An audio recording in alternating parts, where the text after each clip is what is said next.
apresentação muito breve dos nossos convidados, não me vou alongar muito para, enfim, o palco é vosso acima de tudo, mas não queria deixar de apresentar o engenheiro Vítor Coias.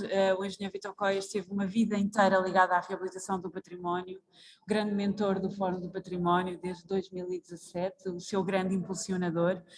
Acho que dispensa mais apresentações, muito obrigado. O arquiteto Filipe Malheiro, Miguel, da direção da APRUP. A APRUP é uma das entidades que desde o início está ligada também ao Fórum do Património. Muito obrigada pela sua presença.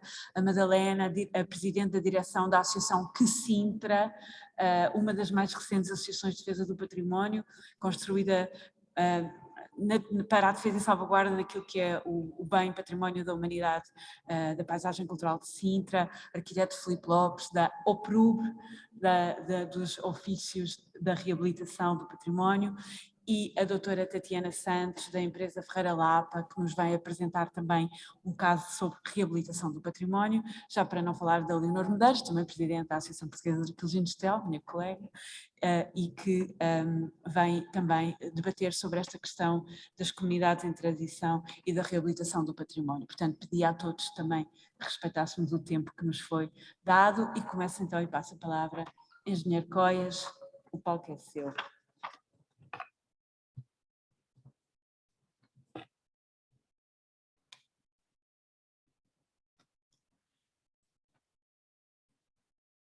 Eu devo dizer que estou inteiramente de acordo com o que foi aqui observado pela Soraya Genin, quando disse que estas questões colocam-se num âmbito muito mais abrangente do que os casos concretos que são vividos pelas associações localmente. A esse propósito, logo na primeira edição do Fórum do Património, houve a preocupação de contactar com os grupos parlamentares da cultura, no sentido de nos disponibilizarmos, das associações se disponibilizarem para colaborarem na definição das políticas públicas da cultura, e em particular das relacionadas com o património, e dentro do património, em particular com as relacionadas com o património cultural construído. E esse esforço, enfim, não teve na altura os resultados palpáveis, mas é um esforço que, obviamente, tem que ser continuado, porque é a esse nível que a ação das associações em prol do património cultural pode ter reflexos a mais longo prazo e pode ter mais impacto sobre a sociedade. Aqui, hoje, eu vou um bocado, digamos, em contracorrente com esse reparo, essa observação feita pela Soraya Genin, e vou falar de casos concretos. Mas vou falar de casos concretos porque as associações constituem os destinatários principais destas iniciativas são confrontadas com esses casos concretos no terreno e, portanto, precisam de saber responder a esses casos concretos. E falo em velhas ilações porque, de facto, estas ilações são recorrentes, são velhas. Isso não significa que não continuem a ser relevantes, mas é bom recapitular algumas dessas ilações. Aqui vou falar de 10 constatações ou deduções, haverá muitas mais. Se calhar nem vou ter tempo para não atrasar o programa em falar de todas. Vou falar um bocadinho, digamos, na linha dos casos que vou aqui referir. E, portanto, digamos, embora a Soraya Genin tenha toda a razão quando aponta que é necessário as associações intervirem ao nível das políticas públicas da cultura, os casos concretos também são importantes, em particular para quem está no terreno. E, portanto, o primeiro caso é o da Praça das Flores. É um caso, enfim, que é muito conhecido, é um caso que surgiu ainda no âmbito da primeira edição do Património em 2017 e que, no fundo, em linhas gerais, tratava-se de preservar a harmonia de uma zona das mais acolhedoras da cidade de Lisboa, que é a Praça das Flores, um conjunto extremamente interessante, que tem o Jardim Fialho da Almeida, que está classificado, e tem depois, obviamente, como sendo uma praça, um jardim sozinho no meio do descampado, não tinha relevância nenhuma, mas a praça, e nem seria uma praça, a praça significa que está no seio da cidade, está envolvida por edifícios. E esse conjunto é extremamente harmonioso. Há muitos anos, embora eu não resida em Lisboa, mas há muitos anos que frequento, quando é oportuno, por várias razões, a Praça das Flores, e é de facto um conjunto muito querido daquela colina que desce do Príncipe Real para São Bento, constitui uma zona histórica protegida pelo plano diretor da cidade de Lisboa. E aí, digamos, surgiu um projeto, às tantas, um projeto totalmente desenquadrado e totalmente dissonante em relação à harmonia, e os moradores não gostaram desse projeto e decidiram mover-se e pedir o apoio das associações que aceitaram participar numa iniciativa tendente a evitar a demolição do edifício antigo, em primeiro lugar, e também, através da manutenção do edifício antigo, se pudesse manter a harmonia e a continuidade da frente construída da Praça das Flores.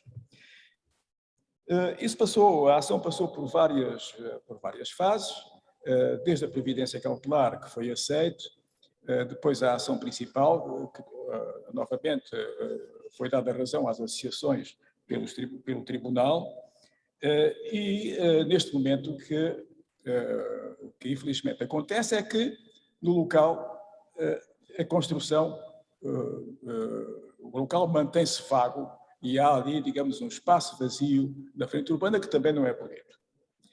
E por isso as associações procuraram contactar com o promotor no sentido de lhe disponibilizar aquilo que pensavam do que devia ser um edifício que se enquadrasse devidamente na Praça das Flores. E isso foi feito um memorando. Aliás, o próprio promotor mostrou-se interessado, através do advogado, em ter, digamos, esse parecer do que entendiam as associações.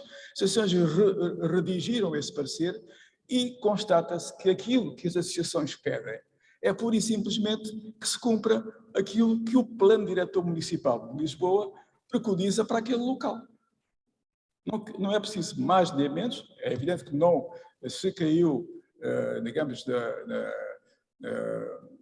na incoerência de estar a dizer como é que devia ser o projeto, ou que tipo de materiais, ou que tipo de solução, mas apontaram-se aquilo que diz o Plano Diretor Municipal, de tal maneira que a continuidade da frente urbana, da frente construída da Praça das Flores, fosse mantida.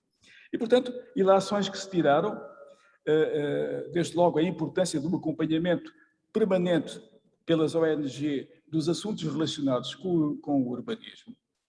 Os planos diretores municipais, os planos de pormenor, os planos de urbanização, os pedidos de informação prévia, as consultas públicas, devem ser acompanhados pelos moradores e pelas associações para poderem atuar atempadamente. Porque o que se constata é que, neste caso, como em muitos outros, quando as associações ou os moradores procuram entrar em ação, já é tarde demais. E, neste caso, perdeu-se a oportunidade de manter o edifício antigo que lá estava, que podia, inclusivamente, ser modificado e ser, inclusivamente, ampliado, porque as associações tiveram conhecimento tardio desse facto.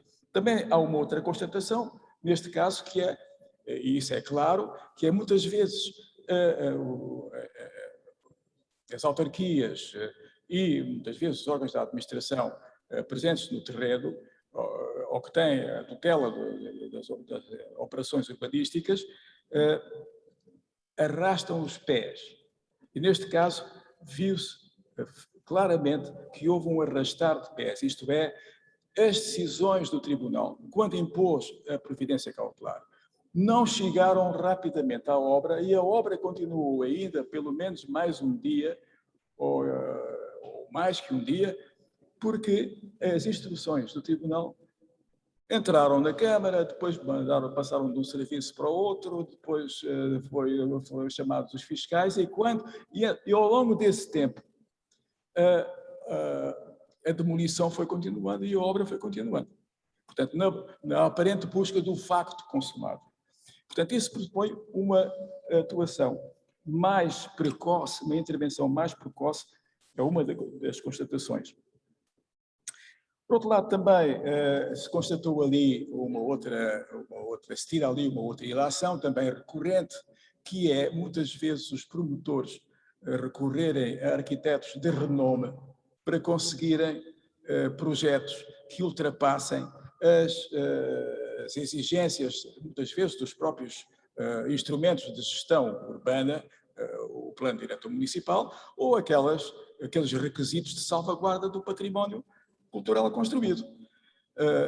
Isso revelou-se, neste caso, uma ilusão, porque não deixou, por causa disso, dos tribunais reconhecerem razão às associações. Portanto, foi um caso que, de certa maneira, do ponto de vista dos vereadores e do ponto de vista das associações, correu bem, à parte a necessidade de que, rapidamente, o promotor possa retomar a atividade, porque o objetivo das associações não pode ser um obstáculo à renovação e à reabilitação do edificado, antes, pelo contrário, deve ser colaborar com essa renovação e com essa reabilitação, desde que sejam cumpridos os requisitos da conservação e da boa gestão, portanto, sustentável e compatível do património cultural construído, que, como todos com certeza concordarão, é algo de que nós não somos mais do que os usufrutuários, na presente geração, os usufrutuários e os fiéis depositários. Portanto, uma ilação interessante que foi tirada, uma das 10 ilações, neste caso da Praça das Flores, e, portanto, agora, digamos, a nossa pressão é no sentido de o promotor poder continuar o seu projeto, mas respeitando, digamos, o devido enquadramento na Praça das Flores. O outro caso, que está também agora a ser digamos, objeto de preocupação das associações, é o caso do quarteirão do Corpus Christi, aqui em Lisboa, na Baixa Pombalina, que, de certa maneira, fez soar, como agora se diz, as campainhas de alarme nas associações, quando surgiu uma notícia no público em que o promotor dizia, pura e simplesmente, que tinha adquirido o quarteirão Corpus Christi, que é um quarteirão singular da Baixa Pombalina de Lisboa, depois tem incorporado uma igreja notável, com importância histórica relevante, em que ele dizia, pura e simplesmente, que, sim senhor, ia fazer uma nova unidade hoteleira e que todo o miolo do edifício ia ser todo demolido e que se iam aproveitar as fachadas. Ora bem, isso foi uma coisa que, obviamente, assustou quem quer que seja que se preocupe com a Baixa Pombalina e com o seu valor enquanto património da cidade de Lisboa e do país e até a nível internacional, porque é um dos primeiros exemplos da abordagem setecentista e iluminista do urbanismo, e é até um dos primeiros exemplos em que houve um esforço deliberado dos engenheiros da altura de construírem edifícios que resistissem aos sismos. E isto é reconhecido internacionalmente. Portanto, aí há ilações que se podem tirar, o mesmo arrastar dos pés. Devo dizer que nós escrevemos uma carta de alerta à Câmara Municipal de Lisboa e à DGPC, e essa carta de alerta teve recentemente a resposta da Câmara 11 meses depois, e da DGPC até hoje, ainda estamos à espera da resposta. Por outro lado, recentemente procurámos, digamos, até há uns meses para cá, houve associações agregadas no Fórum do Património que pediram a consulta do processo. E enquanto não enviámos, enquanto não arranjámos um advogado e não enviámos para a DGPC uma carta desse advogado a pedir a consulta ao processo, pura e simplesmente não tínhamos resposta. Pedíamos a consulta ao processo, mas não tínhamos resposta. O processo foi consultado, enfim, sempre com limitações de tempo, porque há horários a cumprir, e compreende-se, as pessoas não podem, os funcionários não estão ali, digamos, por tempo indefinido, não podem estar ali indefinidamente, não se consegue extrair muita informação desse processo e constatou-se uma outra coisa, digamos, inadmissível, que é pedimos determinadas peças do projeto para poder ter acesso e ver em pormenor as peças do projeto. E o que nos foi respondido é que as peças do projeto não podiam ser fornecidas nem copiadas porque estavam protegidas pelos direitos de autor. Ora, isso não tem qualquer fundamento.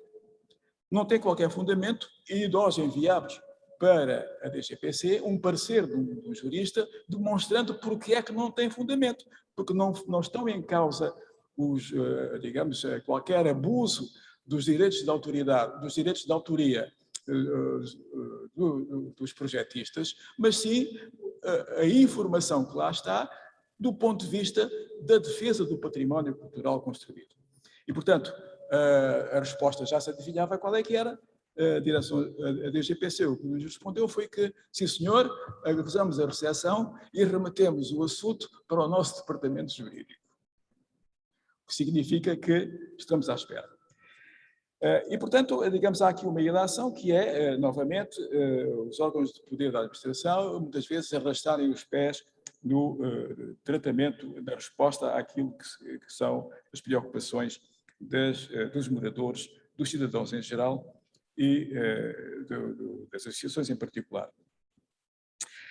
Constata-se também a permissividade da especulação imobiliária, a permissividade face à especulação imobiliária.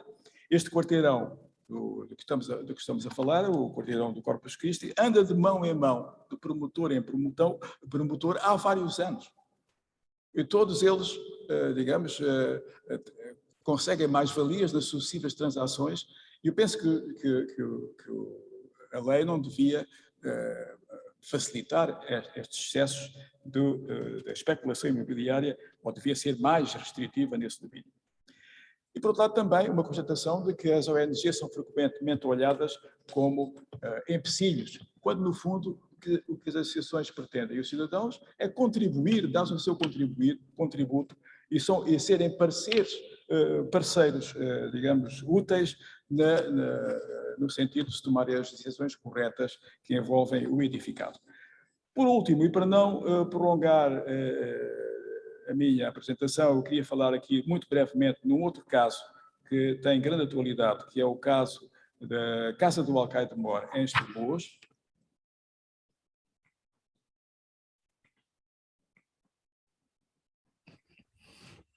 A Casa do Alcaide Mor, em Estremoz, é um monumento nacional. Foi recentemente adquirido por um promotor imobiliário.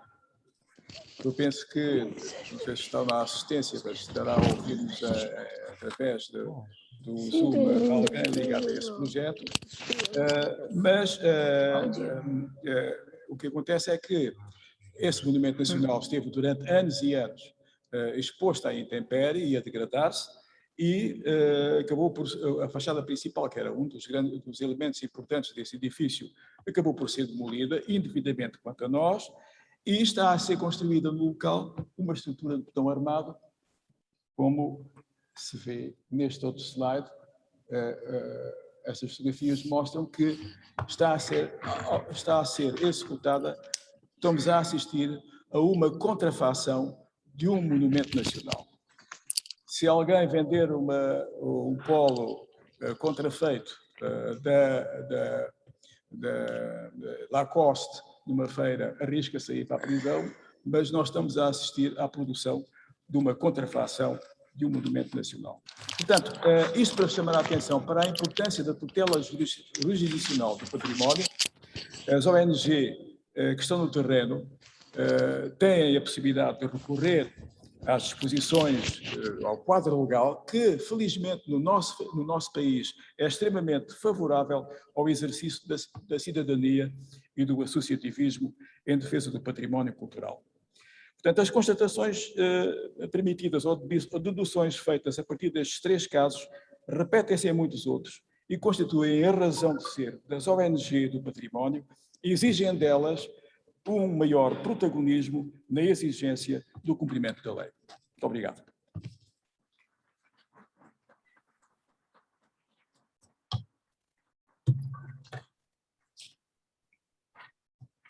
Obrigada, Engenheiro Coias. Eu chamo então o arquiteto Miguel Malheiro, da APRUP, que nos vem apresentar a experiência na campanha World Heritage Volunteers em 2021.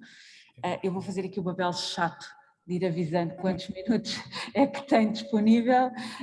Pronto, é um papel chato, mas peço que seja respeitado este tempo. Muito obrigada, Sr. Arquiteto.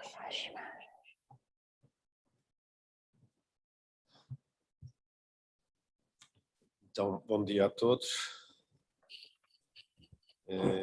Gostava de agradecer a organização deste evento, na pessoa da Leonor Medeiros, porque dá sempre bastante trabalho organizar estas coisas e, portanto, o nosso agradecimento em nome da APRUP.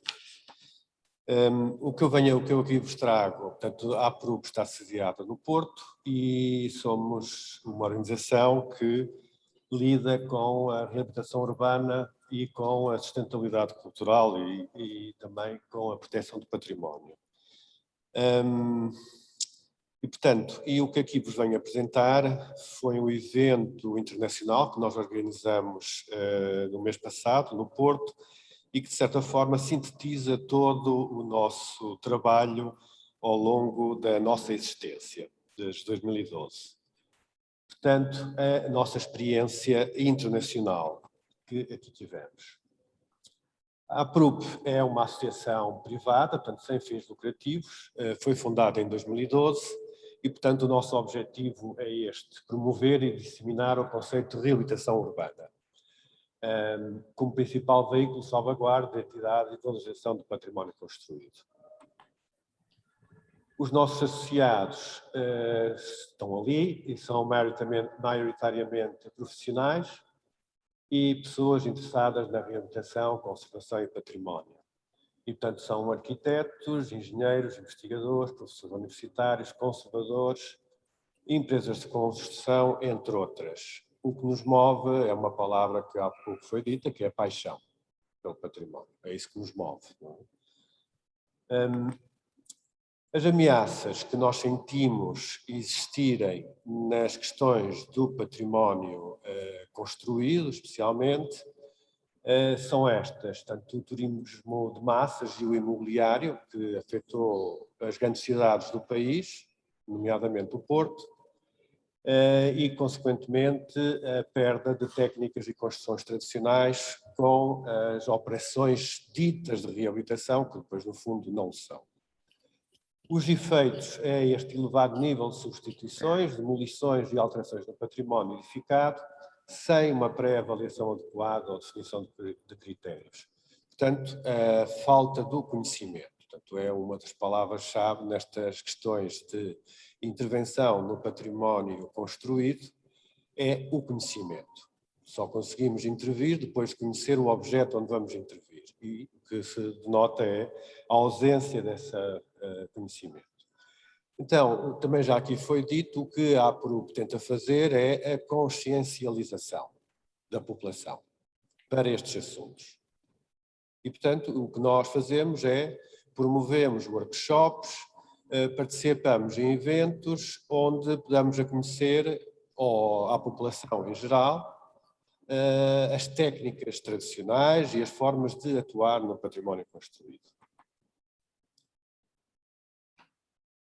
portanto, esta consciencialização, ela depois são aqui algumas dos eventos em que nós participamos e, portanto, a sua promoção depois pública.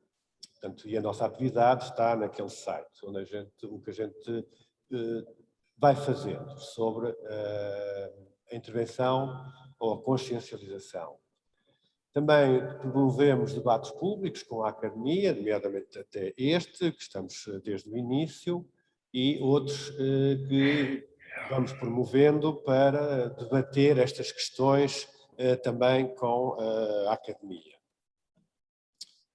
E workshops técnicos. Portanto, a nossa atividade é fundamentalmente feita ao nível destes workshops, onde fazemos nos locais e, portanto, normalmente são divulgados para que a população local possa participar. Ou outros que pretendam adquirir conhecimentos, não é, sobre a intervenção no património construído. E também os fazemos cá em Lisboa. Portanto, aqui no elevador da Santa Justa, onde fizemos aqui um workshop, onde mostramos como é que foi realizada a reabilitação daquele imóvel. Este foi então o que nós fizemos e foi a nossa grande campanha internacional, em parceria também com a Unesco, onde vieram à cidade do Porto 20 voluntários do mundo inteiro. Portanto, tivemos gente de Hong Kong, tivemos gente do Nepal, e da Europa e da América. E, portanto, vieram até nós conhecer, o que nós quisemos transmitir foram os valores que estão normalmente associados ao património construído e a forma de cuidar deles. Portanto, os vários elementos que compõem este nosso património de acompanhamento. Portanto, a cidade do Porto é certo que tem alguns monumentos, mas o monumento maior é a própria cidade, não é? É o centro histórico todo. Esse é que é o grande monumento da cidade e, portanto, é aí que nós temos que ter atenção e nos elementos que o constituem. E, portanto, realizamos diversas atividades que, de certa forma, é uma síntese do que temos feito nos últimos anos. E, portanto, este evento decorreu na Ribeira do Porto, a parte prática, e, portanto, a população local poderia participar, observar, e também alguns estudantes das universidades onde nós estamos envolvidos, não é? Também puderam participar, normalmente os estudantes de arquitetura, não é? São os que participam nisto, e aqui estes voluntários vinham de diversas áreas, eram pessoas que já tinham cursos superiores de arquitetura ou de conservação e restauro, e portanto estão em fase de pós-graduação, ou de mestrados ou de doutoramentos, e vêm aqui receber também estes ensinamentos locais.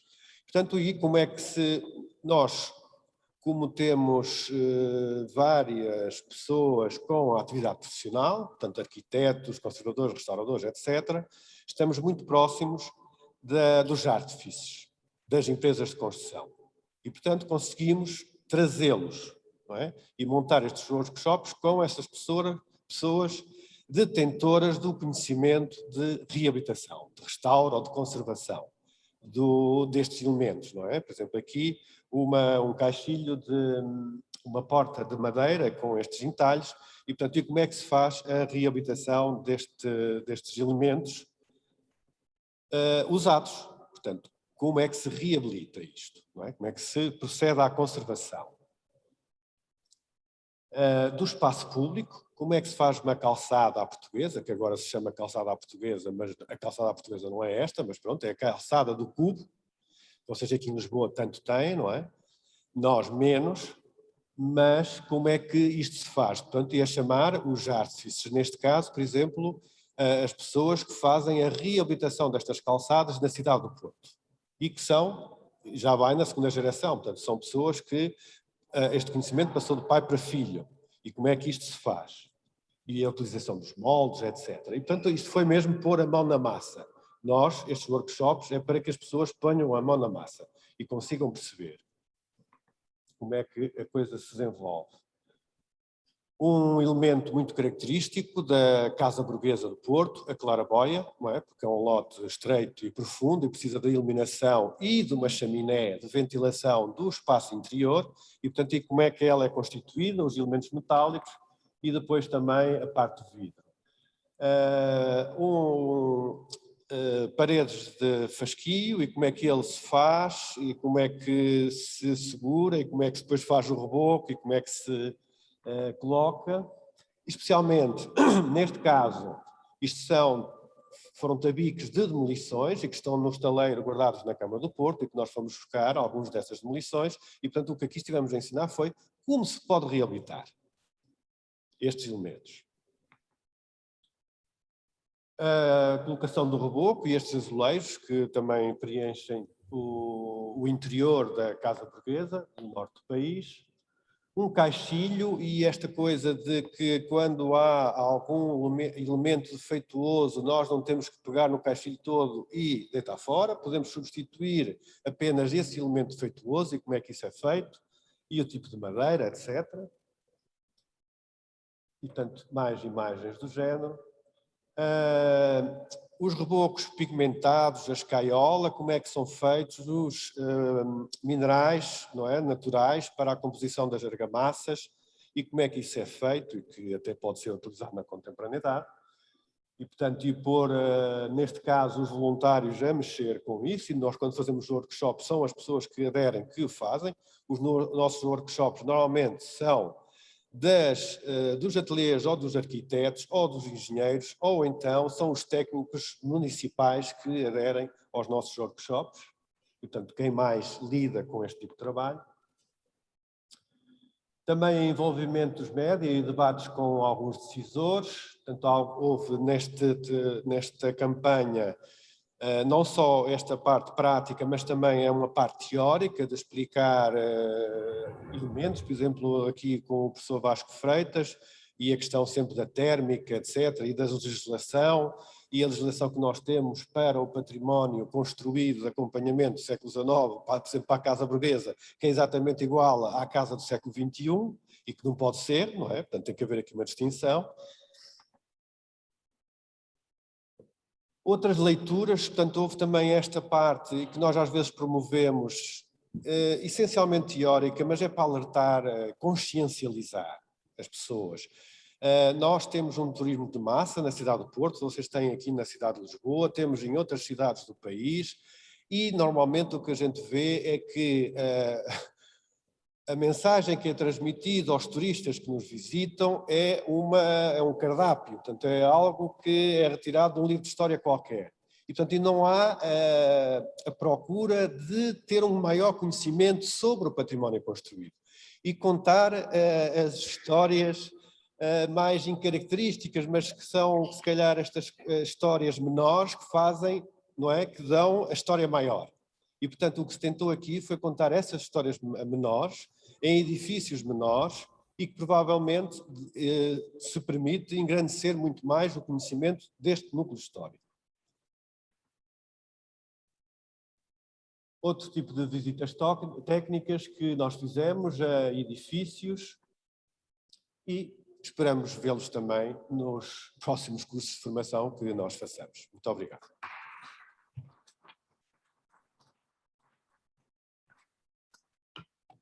Obrigada. Obrigada, arquiteto Miguel Malheiro. Eu chamo então a doutora Madalena Martins. Olá, Madalena, bom dia, da Associação CRECINTRA, presidente da direção, uma das mais recentes associações de defesa do património, dedicada em exclusivo a Sintra, que nos vem falar sobre um património vivo ou um património moribundo. Obrigada, Madalena. Obrigada. Bom dia. Eu venho falar de Sintra.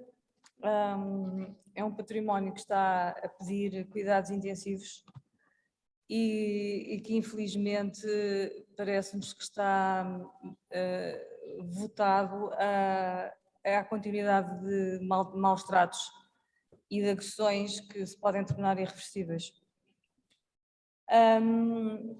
Também antecipo, não vou falar nada de novo, já aqui foi falado o que é este fenómeno do turismo de massas e dos seus efeitos no património.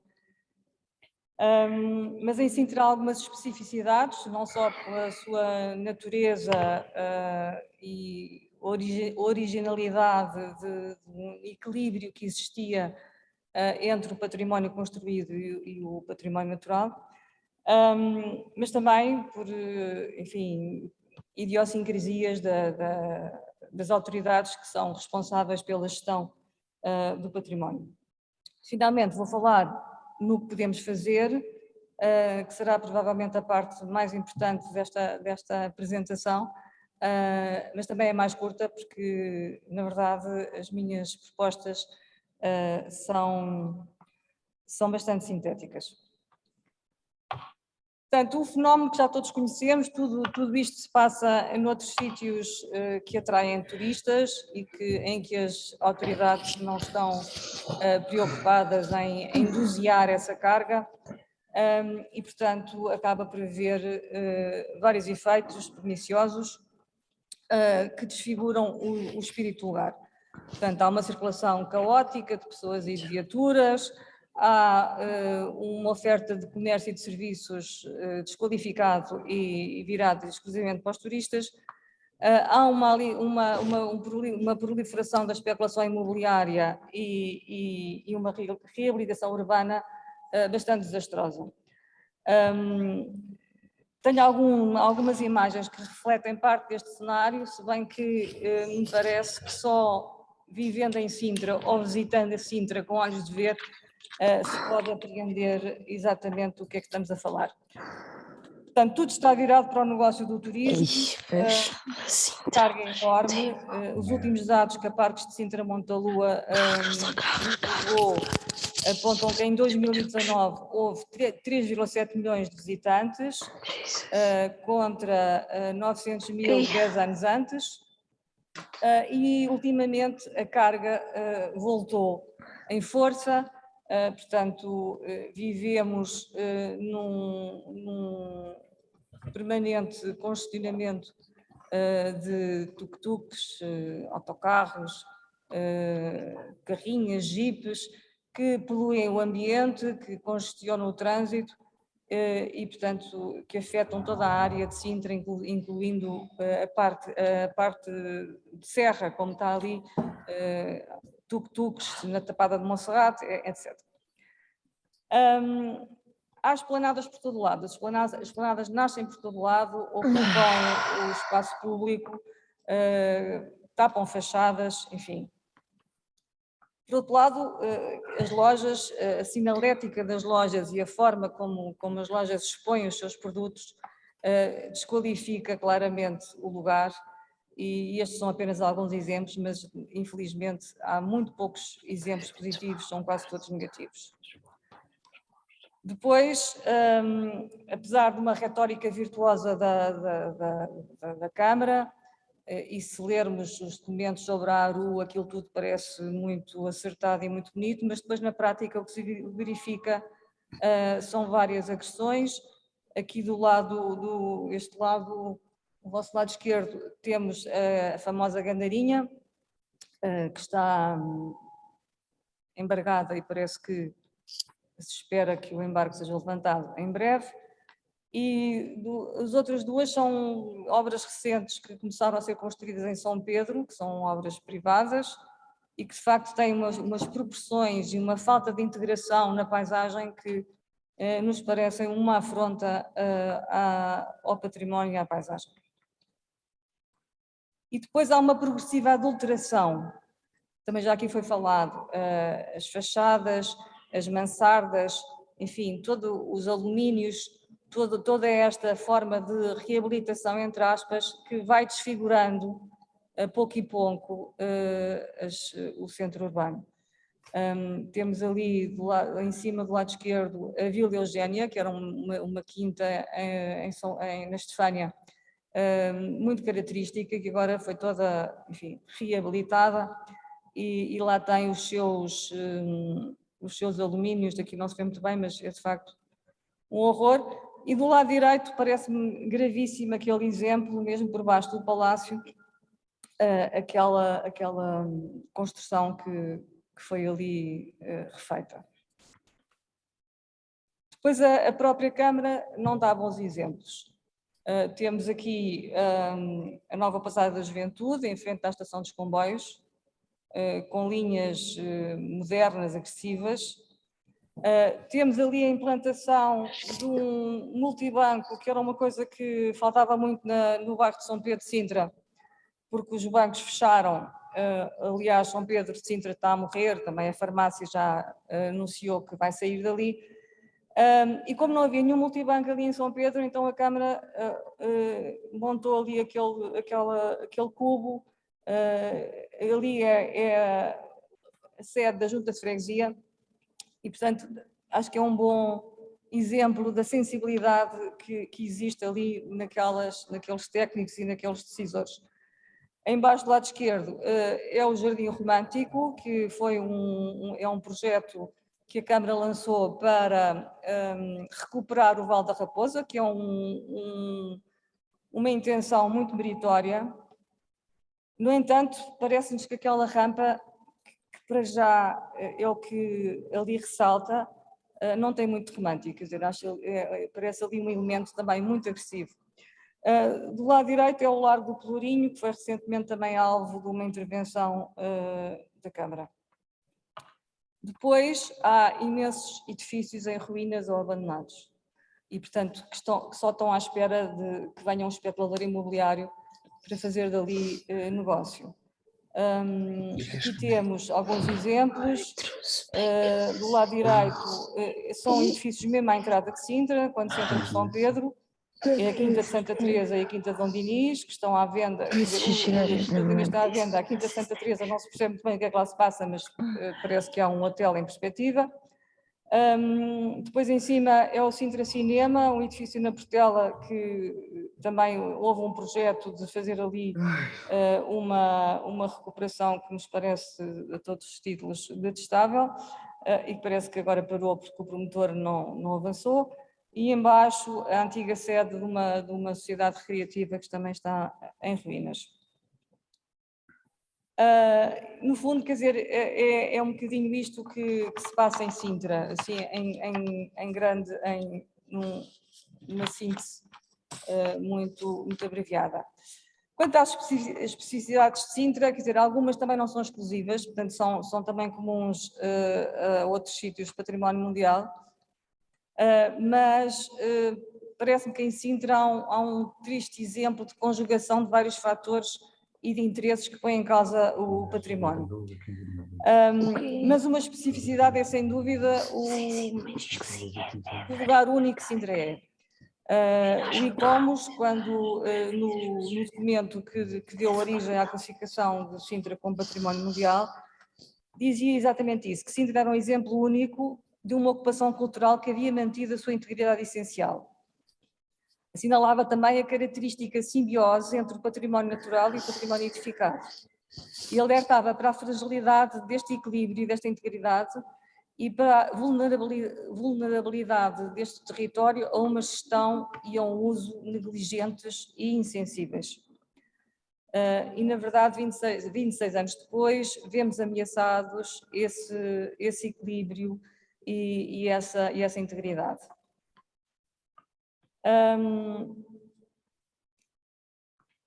A segunda especificidade que é intrínseca a Sintra é o facto de estar situada num concelho muito grande e que não é de todo coeso. Portanto, é feito de realidades muito diversas, com problemas muito diversos e a exigirem diferentes soluções.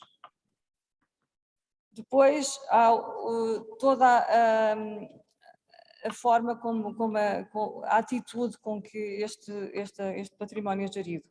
Por um lado, uma visão segmentária, ao contrário do que o ICOMOS também alertava aqui há uns anos, para a necessidade de se olhar o património não só como os monumentos, mas também como o arvoredo, as ruas, os muros, as árvores, enfim, todo um conjunto, as pessoas.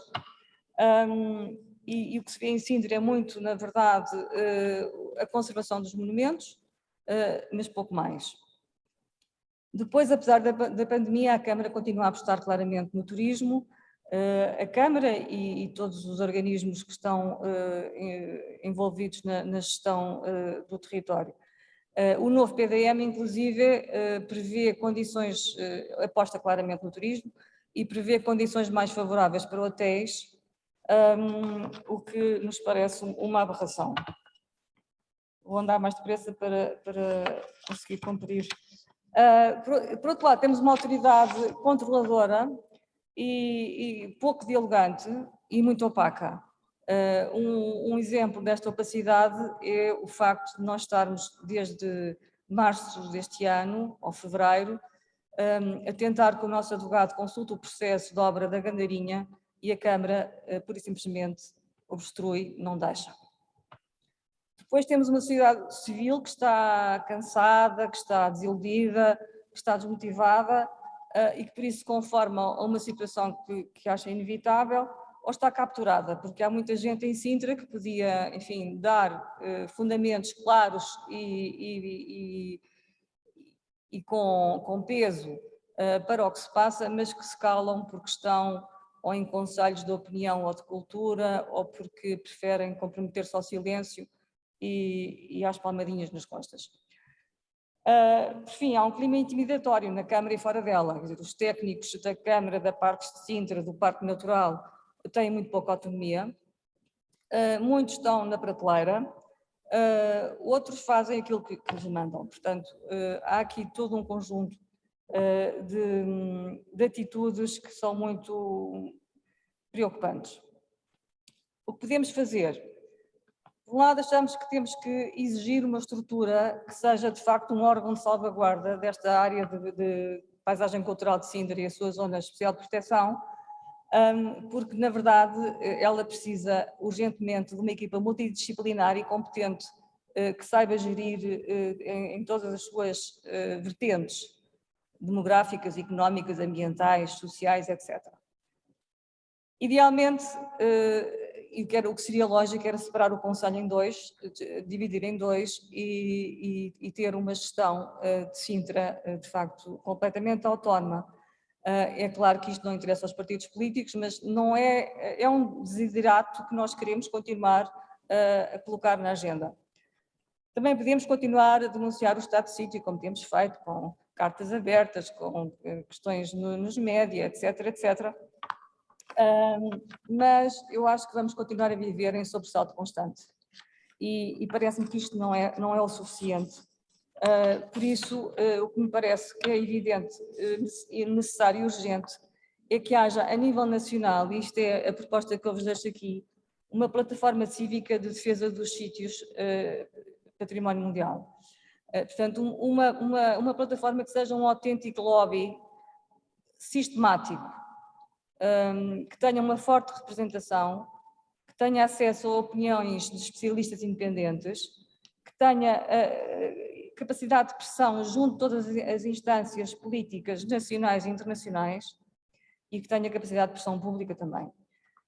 Parece-me necessário que esta estrutura tenha um órgão permanente que possa, de facto, alimentar essa ação sistemática, composto por pivôs locais de cada sítio património mundial, que tenha acesso a apoio técnico e jurídico, que tenha capacidade para fazer um levantamento da situação em cada sítio e elaborar um guia geral de boas práticas para a gestão do património nestas zonas e propostas e reivindicações específicas para cada sítio património mundial.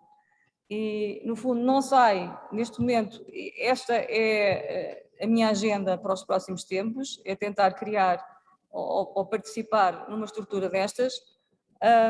Não sei se podemos recorrer a uma organização já existente ou se teremos que fazer de raiz, mas também para isso espero os vossos contributos valiosos. Muito obrigada.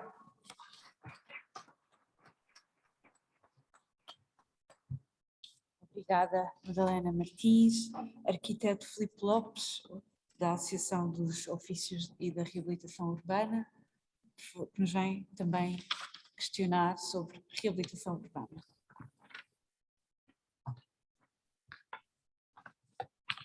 Muito bom dia a todos. Quero agradecer em primeiro lugar aos organizadores que na última da hora conseguiram que eu tivesse um lugar aqui para falar. E eu falo em nome da Associação Ofício de Património e da Reabilitação Urbana, que já existe desde 2002,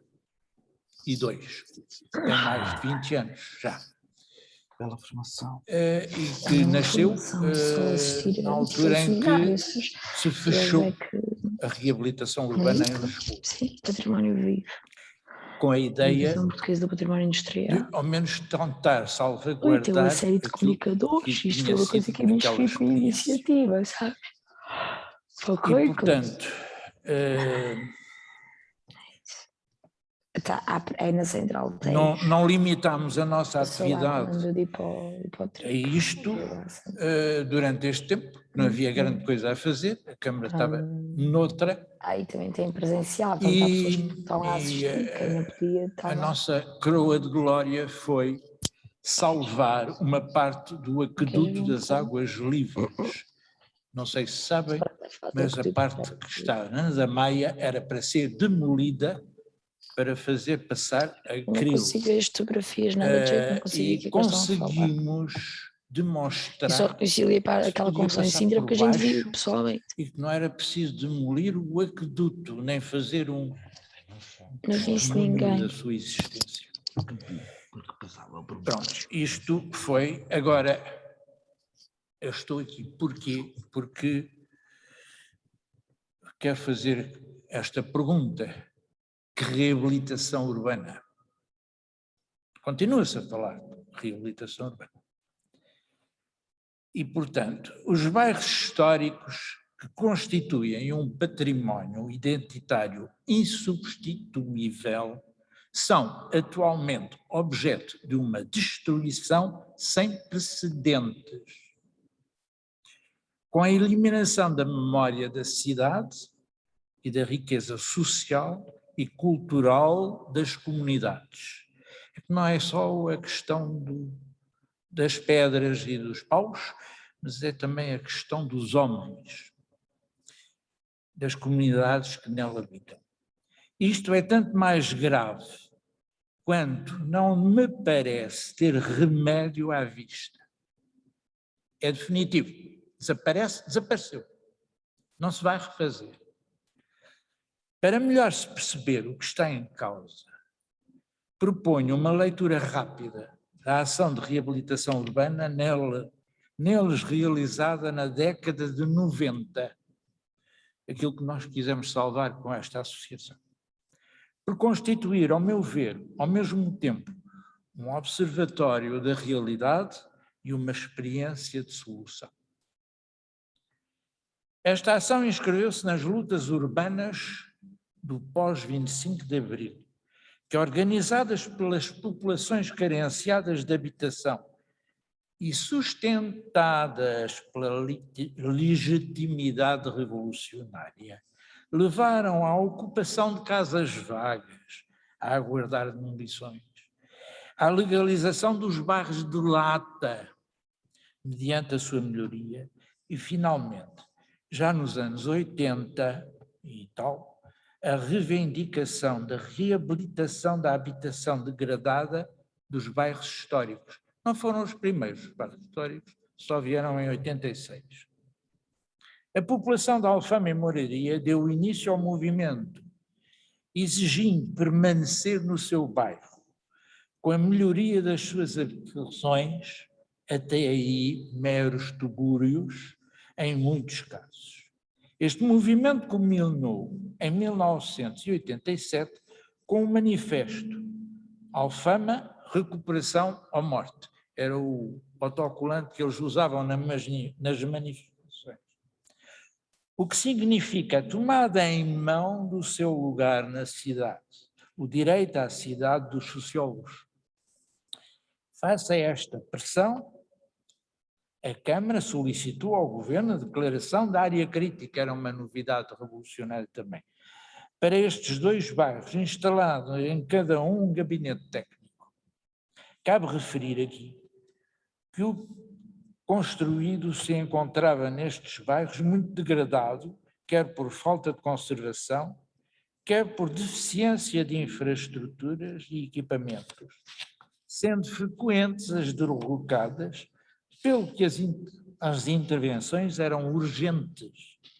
Para responder a esta situação, tornou-se necessário dotar os gabinetes de meios com capacidades de ação rápida, pelo que estes adquiriram competências nas suas áreas de intervenção, antes exercidas exclusivamente pelos serviços centrais, com as demoras todas que isso dava, nascendo deste modo uma gestão descentralizada e integrada.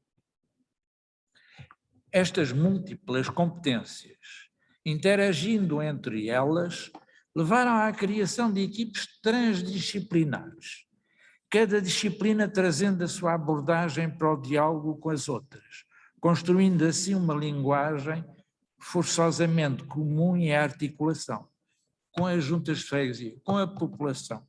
A população também falava, perguntava sempre se estavam de acordo e o que é que queriam que se fizesse nos casos que estávamos a tratar. Conhecedoras da população, as juntas de freguesia, e das suas necessidades. O facto de os gabinetes serem instalados em cada bairro criou uma proximidade com os habitantes. Olha, está a chover lá em casa. Que permitiu o diálogo cotidiano e o conhecimento entre técnicos e população, enriquecendo-se esta atuação com a dinâmica própria à estrutura descentralizada da administração que faltava, o que permitiu a participação, intervenção efetiva da população na gestão urbana. Nós falámos várias vezes disso.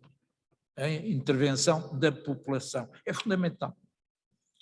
Esta presença da população, mostrando as suas necessidades básicas de conforto mínimo e lutando por resolvê-las, obrigou a encontrar soluções não sancionadas pelos estudos. Podemos, pois, dizer que aprendemos o caminho caminhando. Muitas vezes fazia-se coisas ilegais. Posso dar exemplos, mas não vale a pena e o tempo não permite. Dada a urgência em intervir nas situações concretas, só após 3 anos de funcionamento, os gabinetes elaboraram os planos de urbanismo dos bairros, já bem conhecedores dos problemas, necessidades e possibilidades de intervenção. Por isso, esses planos foram muito pragmáticos, enquadrados numa estratégia de cidade durável, norteadas que são pelo respeito e melhoria do ambiente. Tal integração permitiu-nos concluir serem estes bairros portadores de uma identidade com valores a salvaguardar, para o que é urgente que a população, sua portadora, possa permanecer alicerçada na sua cultura, de que as redes de solidariedade são característica dominante, bem como a coesão social numa população que sabe ter interesses comuns. Há, nesses bairros, uma comunidade verdadeiramente, e isso cria-se com muito tempo, e quando se desfaz, acabou. Não se é capaz de fazer isso. Isso é só feito pela população em si mesmo, vivendo em conjunto. Tratando-se de populações de baixo poder económico, procurou-se que o custo dos melhoramentos fosse comportável pelos respectivos recursos, tendo-se chegado ao conceito de intervenção mínima, com o que se obteve um custo médio de reabilitação de uma habitação que corresponde a metade do custo de uma habitação social nova. A intervenção mínima contemplava a estabilidade, estanqueidade, instalações sanitárias e de cozinhas, que em falta a adaptação dos espaços às necessidades familiares, com todas as intervenções, respeitaram a sua compatibilidade com os materiais de origem, bem como com as características dos imóveis em questão. Salvaguardaram-se assim património social e construído. Salvaguardou-se do mesmo modo o ambiente, na medida em que em recuperar significa aproveitar as existências viáveis, evitando produzir novos materiais, transportá-los com os custos de energia que isso comporta. Além disso, não se produzem desperdícios de obras que vão muitas vezes entupir cursos de água e poluir oceanos. Procurou-se igualmente fomentar a diversidade das camadadas sociais, que apesar de amplamente registadas no tecido construído, se veio perdendo. A manutenção dos habitantes e a melhoria das condições gerais do bairro, tornando-os atrativos para outros estratos, permitir realizar o equilíbrio que fecha as portas tanto à guetização como à gentrificação.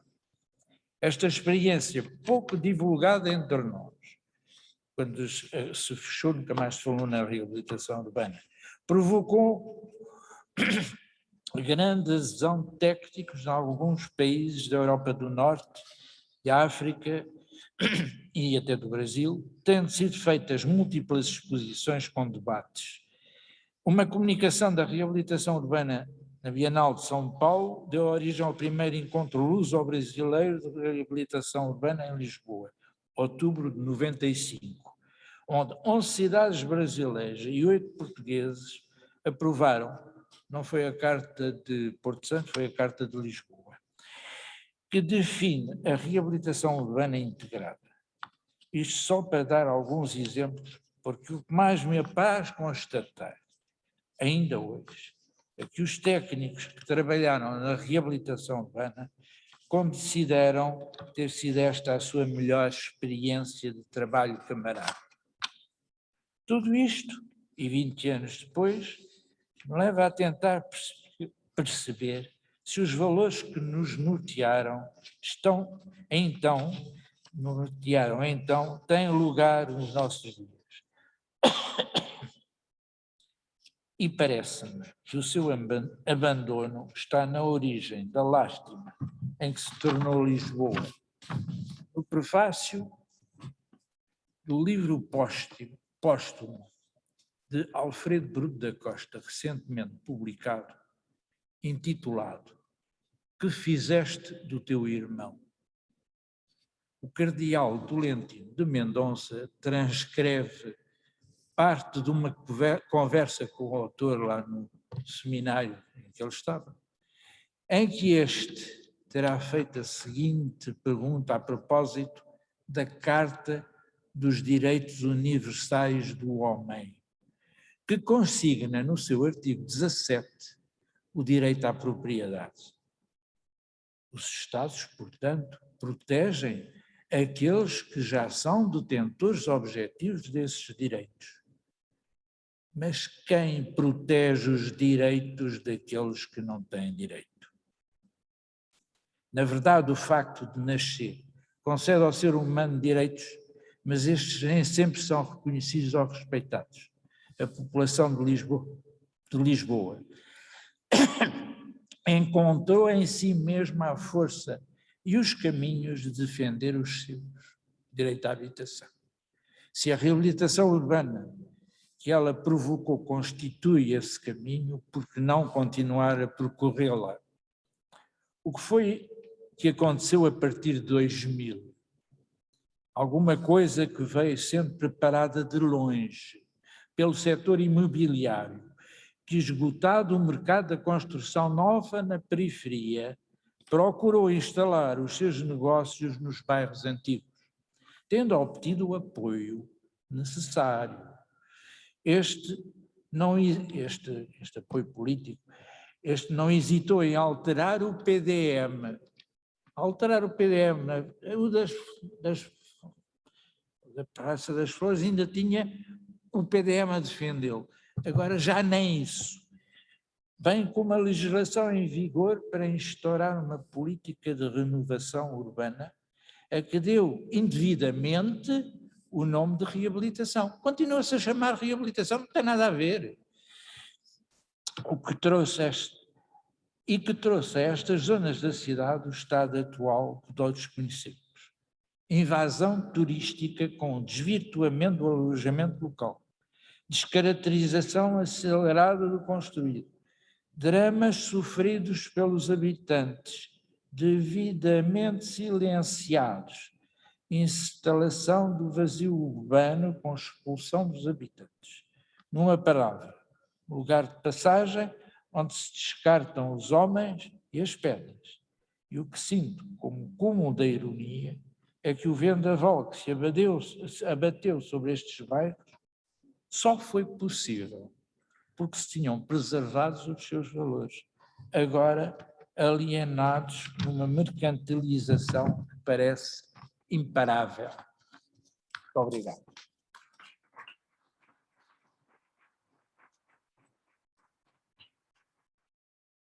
Muito obrigada, arquiteto. Leonor,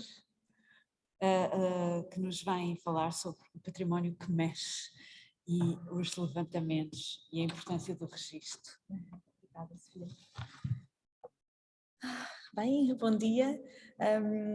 Estava aqui a absorver todos estes conhecimentos e toda esta experiência e agora eu quase que não me sinto preparada para vir aqui apresentar. No entanto, pronto, dizer que é um prazer estar aqui rodeada por vós e a aprender tanto. E pronto, e trazer aqui esta apresentação um pouco em nome da Associação Portuguesa de Arqueologia Industrial. Nestes breves 10 minutos, que de facto, enfim, apresentar aqui umas ideias breves para depois podermos discutir e passar também tempo juntos, trago aqui 2 projetos principais que têm a participação da APAI e que, a nosso ver, podem contribuir de facto com ideias pertinentes para esta ideia do património vivo, não é? As várias facetas em que o património pode ser vivo hoje, não é? Como é que ele pode mexer connosco, esta é assim um bocadinho, estamos a brincar com a ideia do mexe, sobre este património que mexe connosco, e como envolver o património na vida das pessoas e para benefício de ambos, tanto do património como das pessoas em si. Para começar, queria falar aqui do projeto com a icónica fábrica Viarco, não é? Portanto, algo que mudou, pelo menos a minha relação com o lápis e tudo aquilo que eu sabia sobre esse fabrico e esse uso desse instrumento. É um caso paradigmático porque ele ainda está ativo, ao fim e ao cabo estamos a trabalhar um sítio do ponto de vista da arqueologia e isto é se calhar algo estranho para muitos, não é? Pensar que a arqueologia está ali só na escavação de algo muito antigo e não, e nós estamos com a perspectiva e a metodologia arqueológica num sítio que ainda está em funcionamento, e ela é muito, muito especial porque é exemplar destas tecnologias de fabrico do lápis que são do início do século XX e está exemplarmente bem preservado e portanto temos ali, eu uso muitas vezes a expressão de uma cápsula no tempo porque é isso que aqui encontramos. No entanto, dizer que o tempo também passa sobre este património, não é?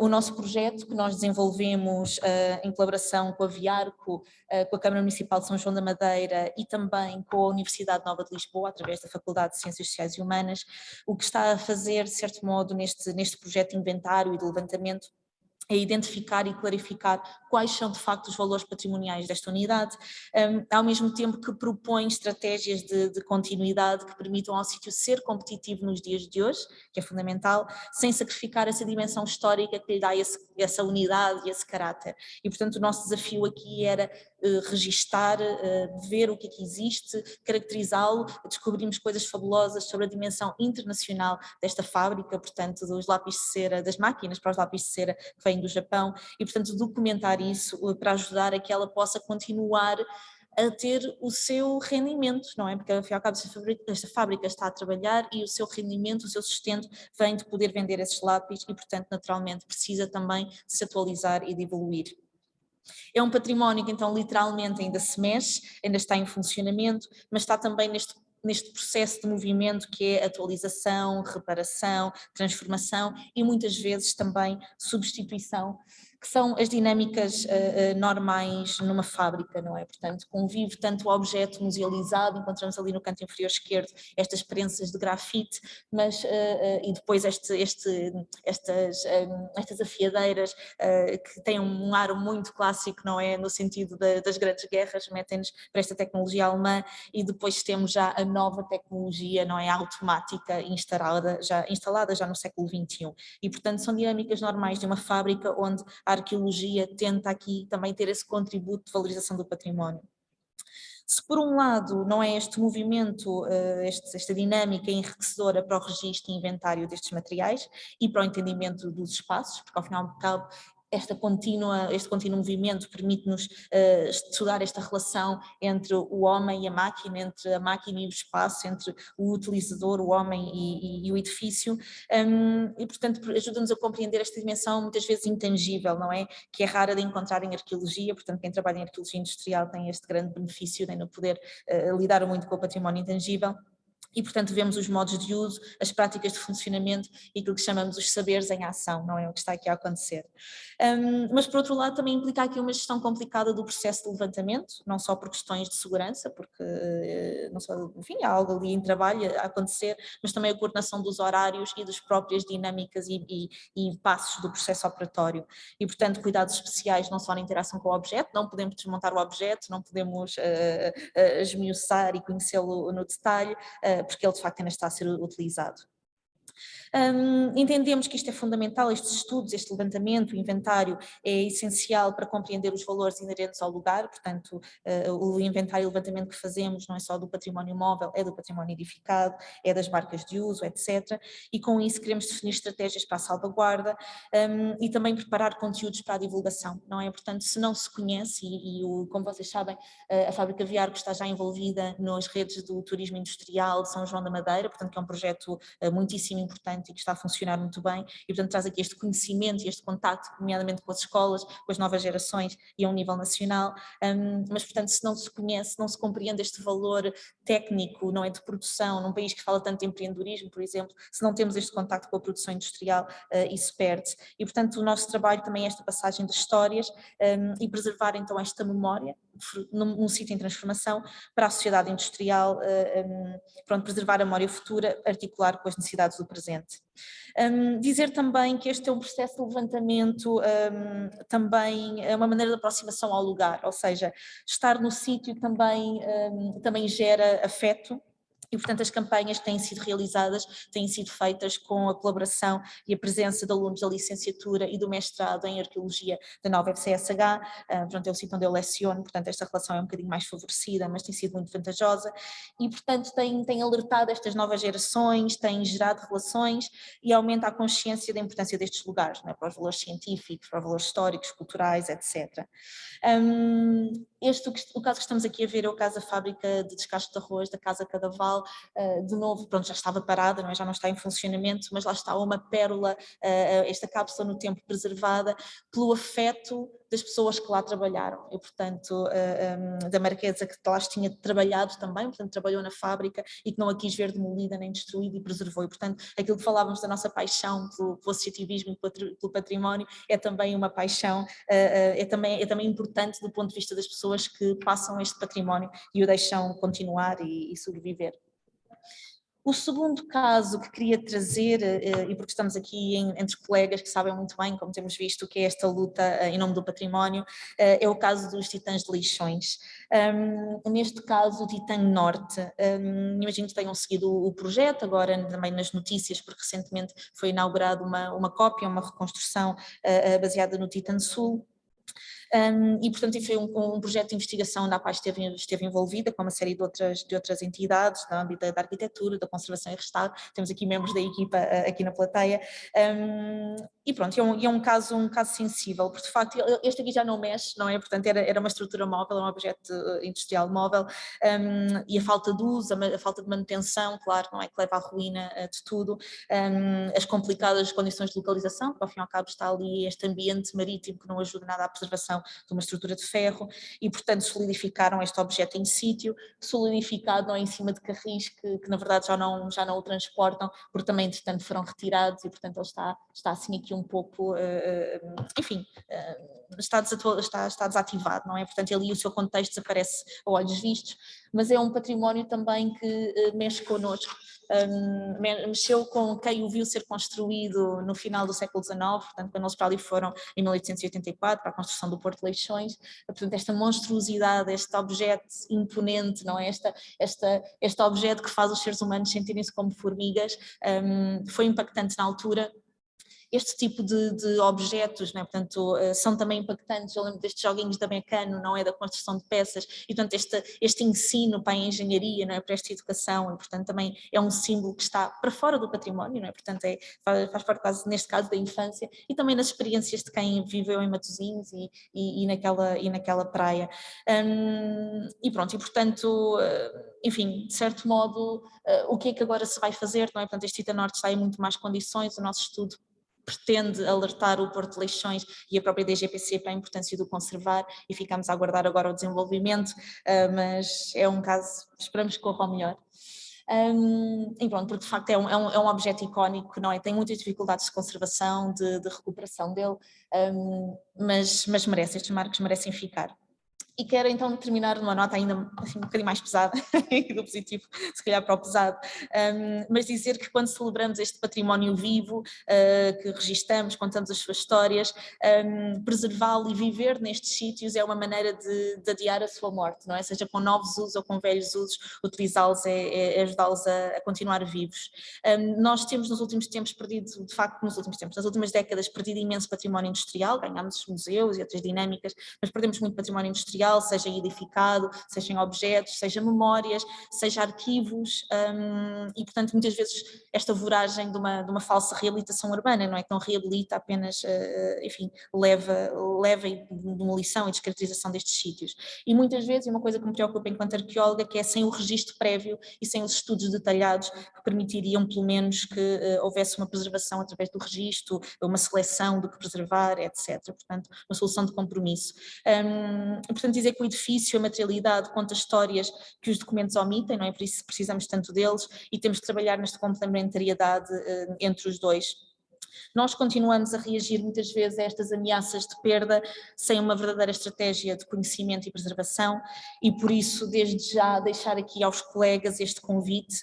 Nós temos estado a preparar já nos últimos anos, portanto faz parte da nossa imagem de marca fazer inventários do património industrial, e então preparamos este inventário nacional colaborativo do património industrial, em que pedimos que as pessoas, através de um formulário online, nos reportem casos de risco e de perigo, para nós não estarmos sempre a pensar, olha, agora o que é que fazemos, este sítio vai ser destruído e vamos a correr, seja aquele objetivo de nós sabemos o que é que temos, vamos estrategicamente planear, enfim, não pode ser a longo prazo, infelizmente, mas a curto e médio prazo, planear para o preservar, para classificar, para criar estratégias, unir sinergias, etc. E portanto é simples, é rápido de preencher, e ajuda-nos talvez a ganhar tempo para salvar a vida de muito deste património. E portanto deixo-vos aqui este desafio de irem à nossa página e colaborarem, e pronto, e ficamos, claro, disponíveis para continuar a conversar no debate e mais além, somos aqui entre companheiros, e portanto deixo os nossos contactos, onde podem seguir todos estes projetos, e pronto, e muito obrigada, e termino assim a intervenção.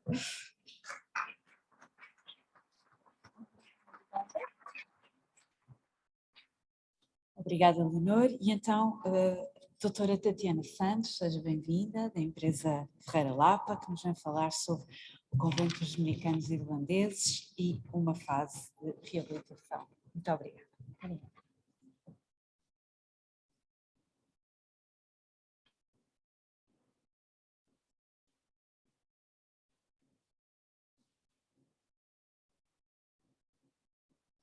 Ok, já está.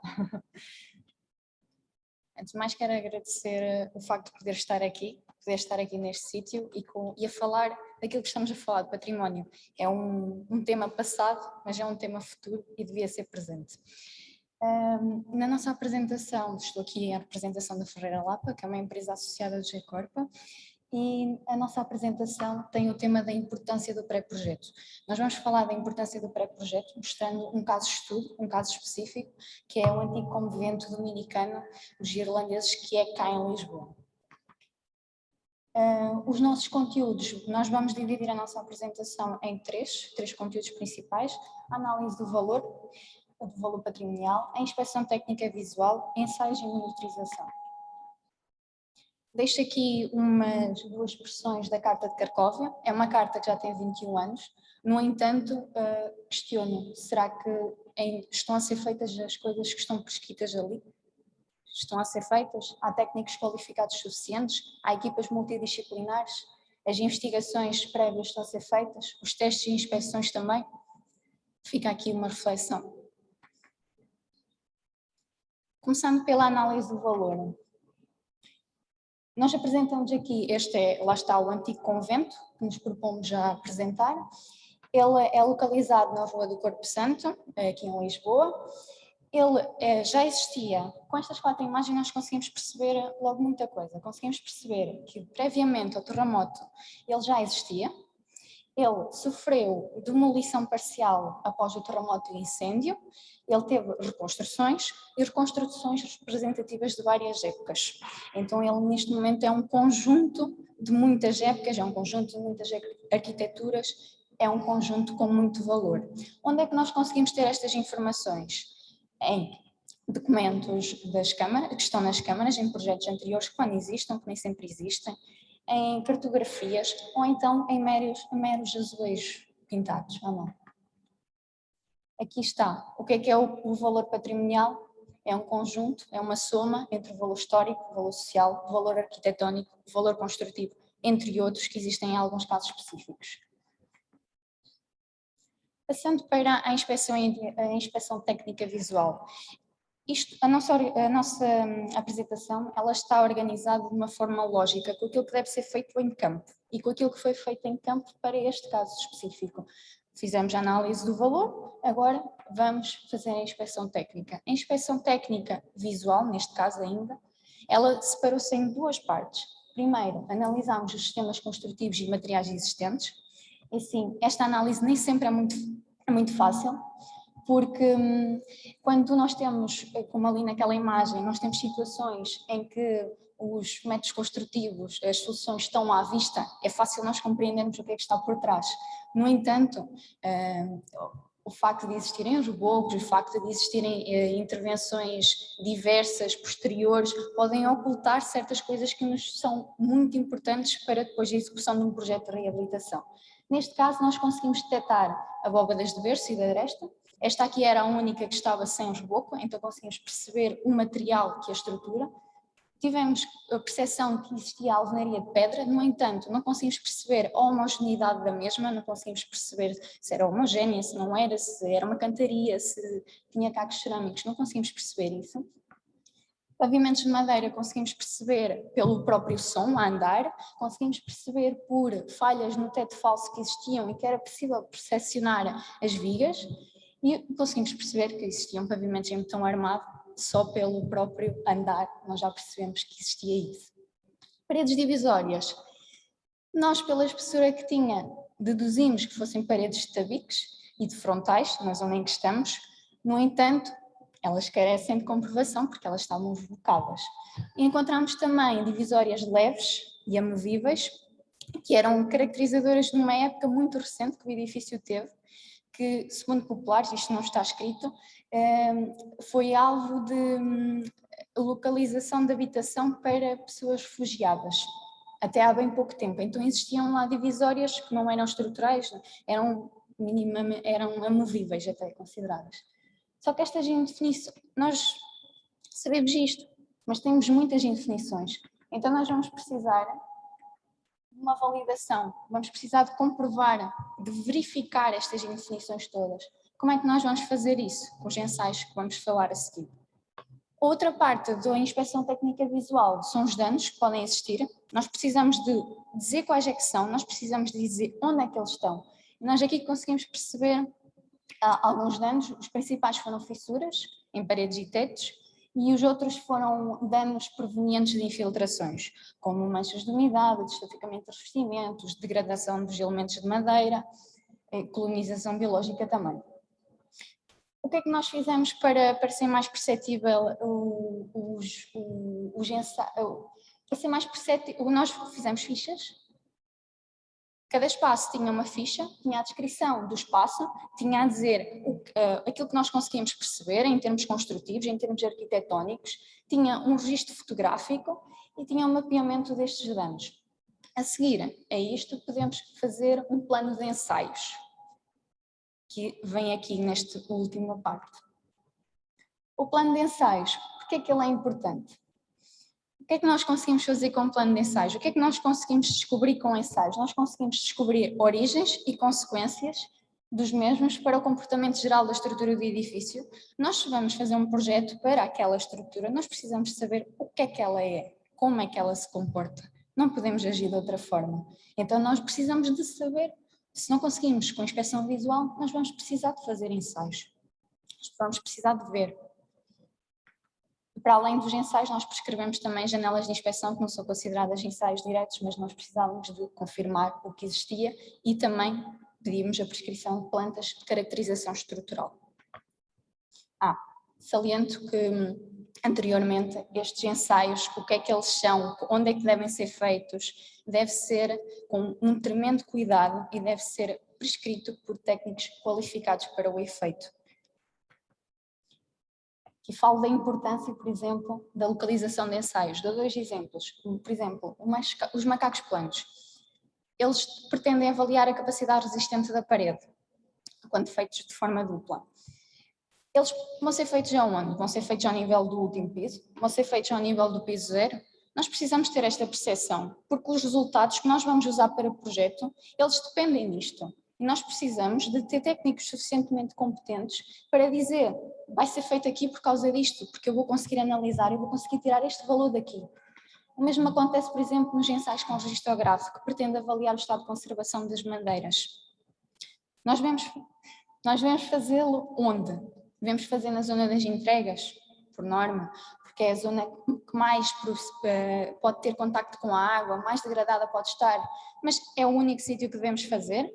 Ou se calhar devemos fazer também a meio vão da viga, para poder dizer esta viga vai ser reforçada na zona das entregas ou vai ser tirada por completo. Eu sei que estamos aqui a entrar num minucioso projeto, mas estes pequenos apontamentos são muito importantes para aquilo que depois se faz na atuação. Como é que nós justificamos as intervenções? Como é que nós dizemos, não, isto não é para demolir, isto tem forma de ser preservado. Estes foram os ensaios que nós fizemos no edifício. Foram todos os ensaios que eles vinham. Nós tínhamos danos, nós precisávamos de compreender se os danos estavam ativos, se os danos não estavam, por exemplo, no caso das fissuras, nós precisávamos, se elas estivessem em ativação, se elas estivessem em movimento relativo, nós íamos atuar ao nível do dano ou íamos atuar primeiro ao nível da causa? Isto é muito importante nós compreendermos. E, por exemplo, aqui outro exemplo, nós conseguimos com frequências do edifício, se tivermos ensaios que mostrem a frequência do edifício, nós conseguimos calibrar um modelo numérico que nós vamos fazer a seguir. Isto é muito importante. E é muito importante já há bastante tempo, porque o Eurocódigo, ele já prescreve níveis de conhecimento. E os níveis de conhecimento mais aprofundados são os que recorrem a ensaios in situ. É mesmo muito importante. E é importante para a calibração dos modelos, para essas coisas todas que já expliquei, mas também compreensão de sítios de reforço. O modelo vai nos dar isto. E termino aqui com outra... Nós, para além dos macacos planos, prescrevemos também ensaios carotes, retiradas do local, ensaios à compressão, para saber a capacidade resistente da parede à compressão.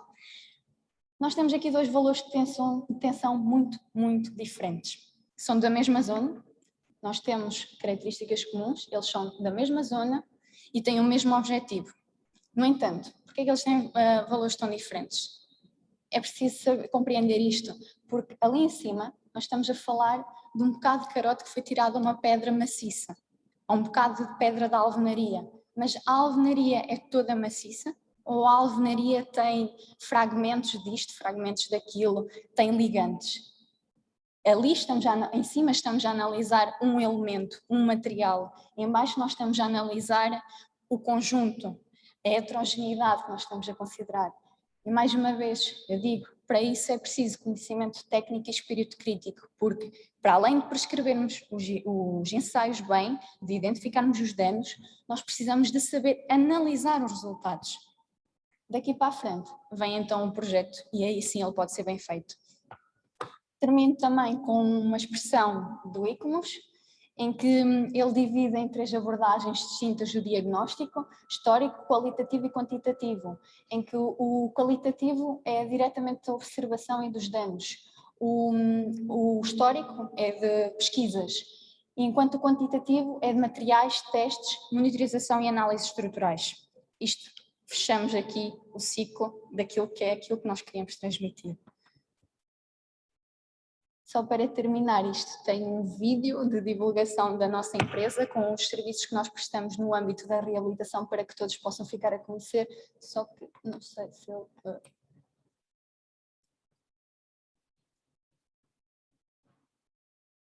É provável que ele não dê. Ah, dá, ok.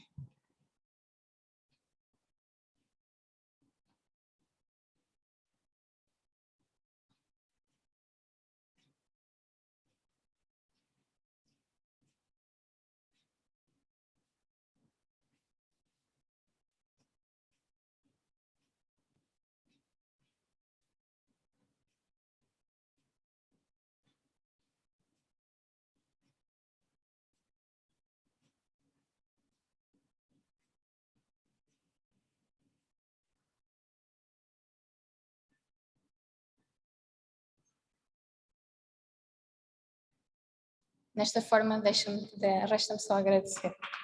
Obrigada.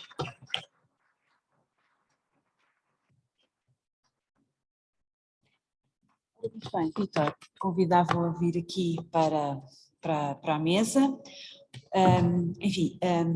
Vou fazer uma síntese daquilo que conversámos aqui esta manhã, assim, uma síntese muito rápida para abrir aqui um breve, mesmo breve período de debate, porque, enfim, fazemos depois uma tão merecida pausa, mas essencialmente destacaria aqui a continuidade, quer na observação dos bens em presença, e isto foi falado aqui esta manhã, quer no reconhecimento de problemas, de impactos, das ineficácias, na identificação constante do valor e na problematização quer de práticas, quer modelos, quer de instrumentos para os quais são apontadas e existem soluções no domínio técnico, no domínio da formação, no domínio legal, mas sobretudo na junção de vontades e ideias a partir das quais poderão resultar propostas, que aliás uma delas aqui na mesa. Perante isto, abro então um breve período de debate, reflexão, de conversa, para depois então irmos para uma pausa até aos trabalhos da tarde. Questões? Carla Marina, muito bem. Carla, vou só aqui pedir a quem me dá um apoiozinho no som. Obrigada. Eleonor.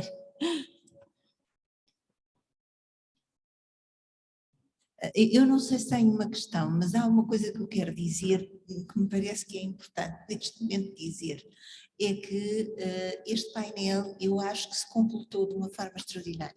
Então, de parabéns pela escolha que fizeram e pelas várias abordagens, porque no todo elas respondem de facto a problemas que nós sentimos diariamente e nós no Conselho do Barreiro sentimos todos os problemas que aqui foram colocados, todos, desde o problema do engenheiro Vítor Coias, sobre todos os processos que são realizados e que nós não temos capacidade muitas vezes para dar a sua resposta, à necessidade de conhecimentos, à democraticidade dos processos, de facto este painel é um painel que de alguma maneira resume a nossa realidade e as nossas necessidades. E eu isto queria registar. Obrigada. Muito obrigada. Tem aqui a Carla. Obrigada, Carla.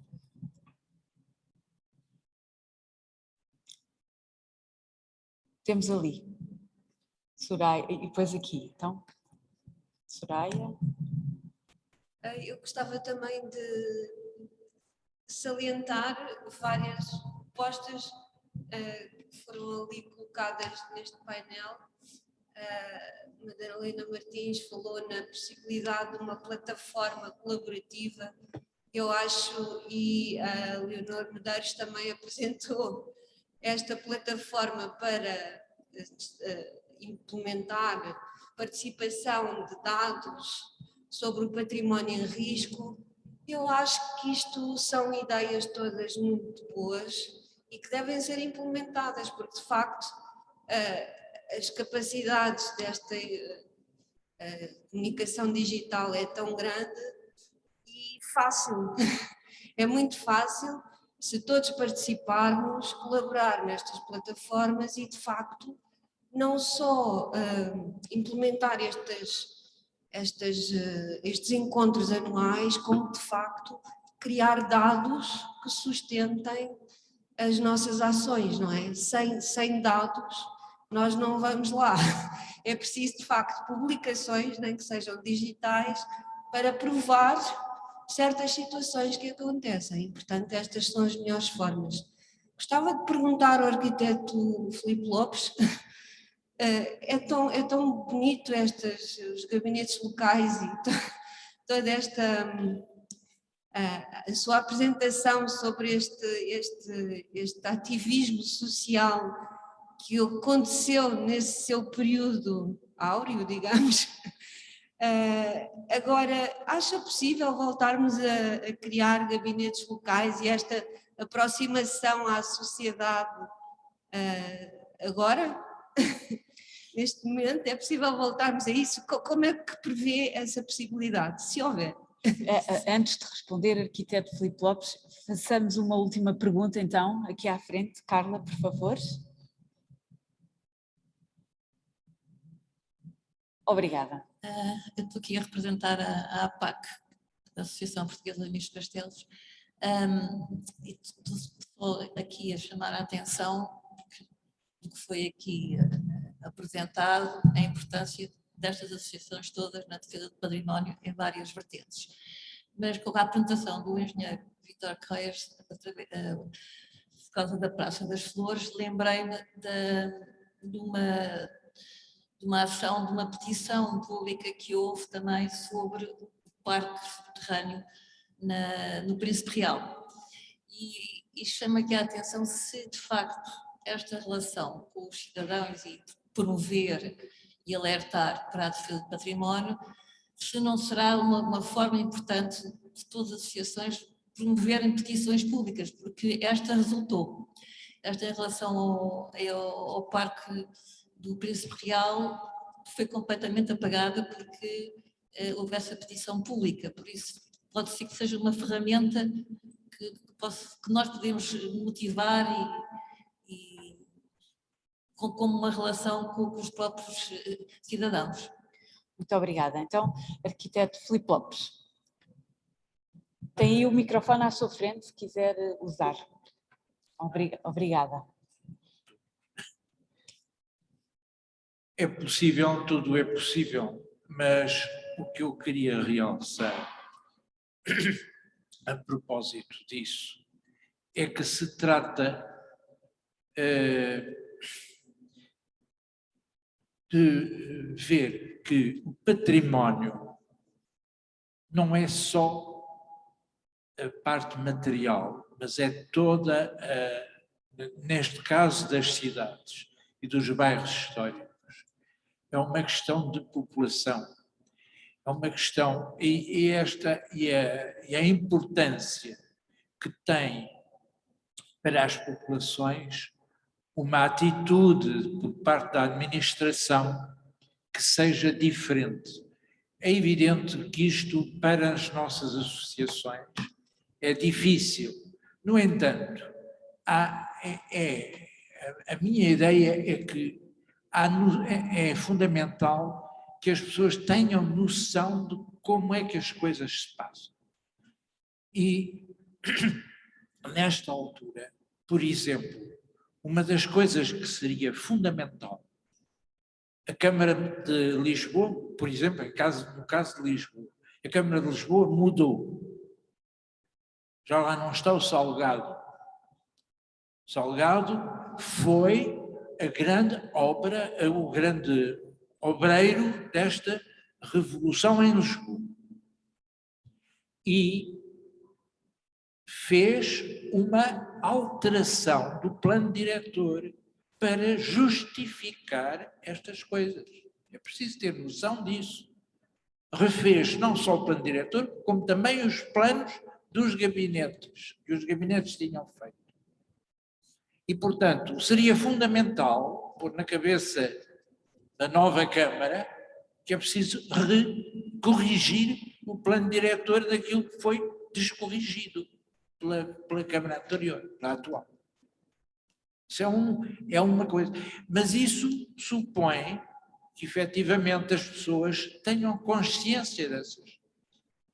Há uma pergunta que eu queria fazer.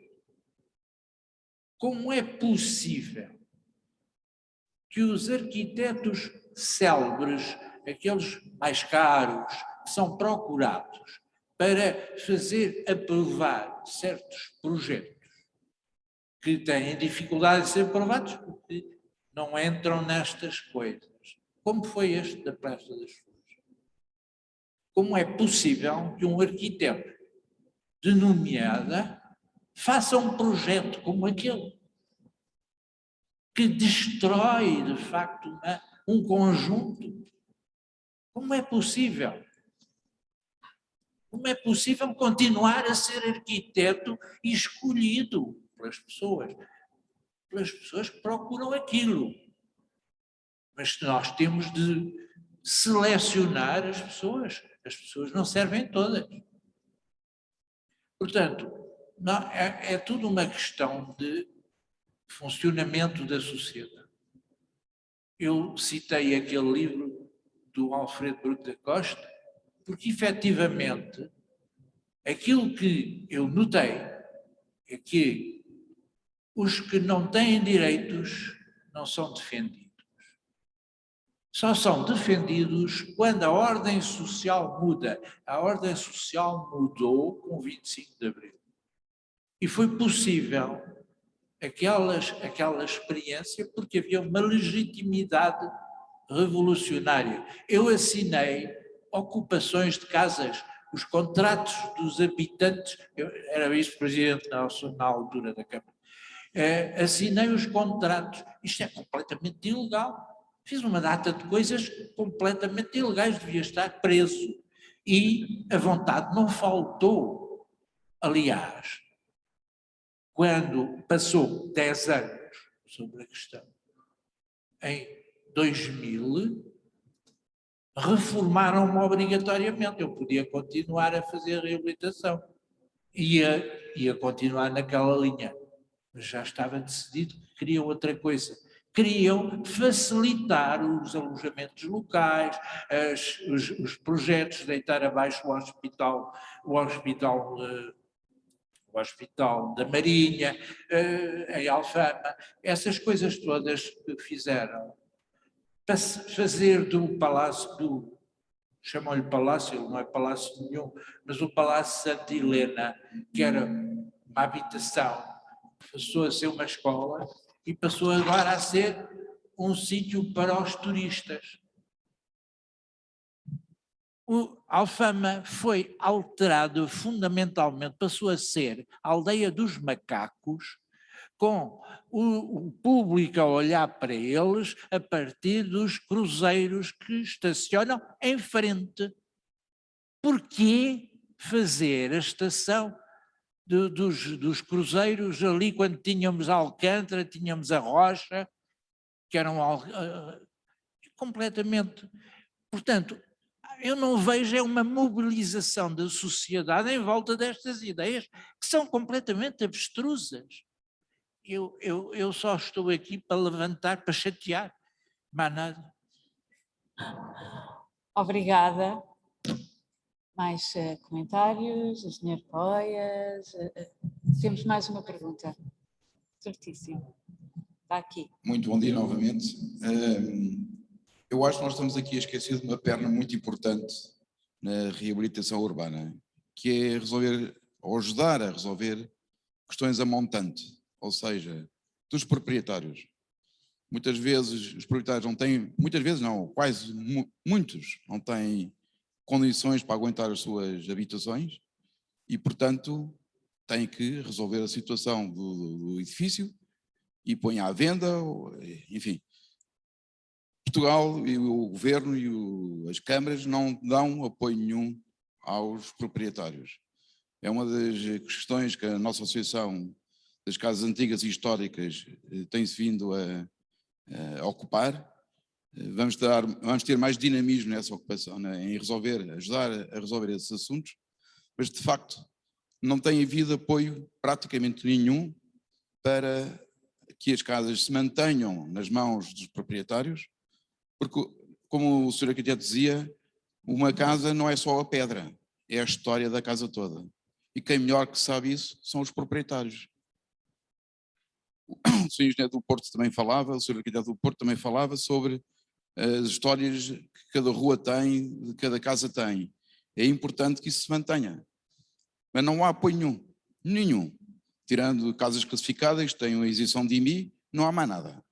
E, portanto, acho que é uma perna importante pensar a montante o que é que se pode fazer.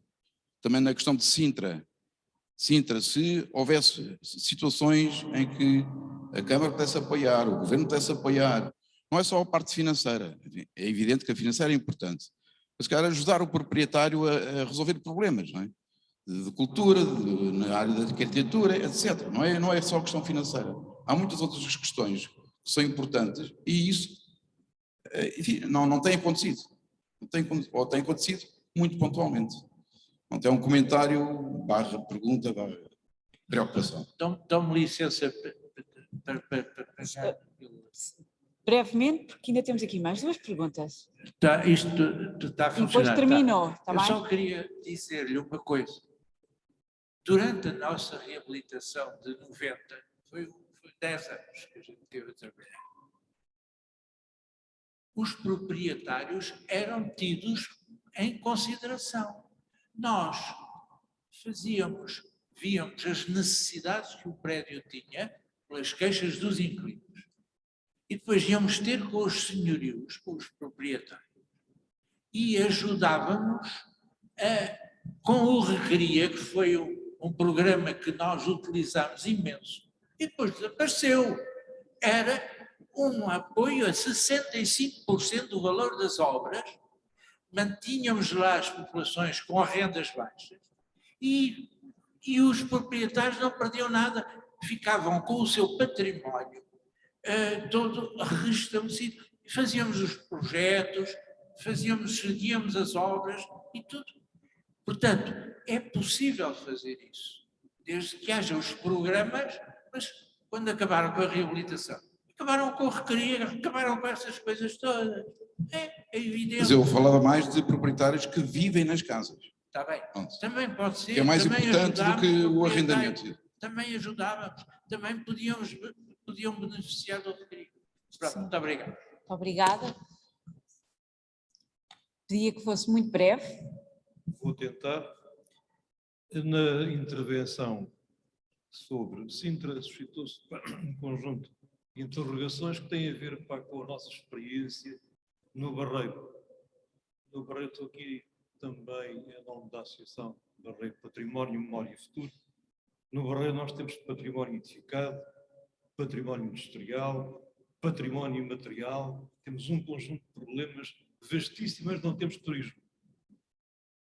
Temos um poder autárquico que não ouve as populações, não ouve as associações, faz aquilo que entende ser bel prazer, sem o cuidado e a estrutura que foi aqui apresentada antes de digamos, analisar as situações e procurar as melhores soluções.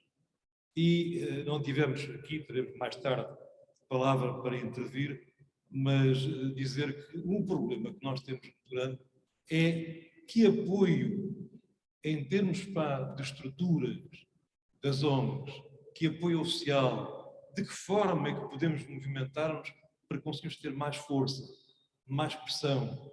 A Direção-Geral do Património já nos recebeu, responde tarde e mais horas quando responde. E quando responde não dá, digamos, sequência, muitas vezes àquilo que são as justas soluções. A nível local, o poder autárquico também está, digamos, de algum modo enfeudado aos interesses imobiliários, a pensar na recuperação para, eventualmente, aqui no alojamento local, não há turismo, uma vantagem. O património industrial é alvo ainda de algum cuidado, portanto, existem, de facto, preocupações, mas também existe a preocupação de valorizá-lo, mistificando, no sentido de, em lugar de termos património vivo em relação aos locais onde existem, infelizmente, a funcionar ainda fábricas, termos coisas metidas em 4 paredes, chamados museus, que são núcleos museológicos. Um conjunto de problemas imenso, e nós sentimos, eu creio que a Carol também partilhará, sentimos que é a primeira vez que eu participo num fórum deste género. É necessário que haja mais força da nossa parte das associações, de modo a conseguirmos inverter um pouco esta situação, que não é certamente inevitável, mas de facto, entre a experiência de há 30 anos, 20 e tal, em Lisboa, que nós acompanhamos e conhecemos mais ou menos, e o que se passa atualmente, há uma distância enorme. E parece que caminhamos para um precipício, quer dizer, portanto, as coisas vão destruindo, não há hipótese, digamos, de... Registramos só mais uma última pergunta, que é lá do fundo, é uma última. Diga lá, Adriana. Mas espera lá que tem um senhor ali antes de si, Adriana. Está bem? Pode ser?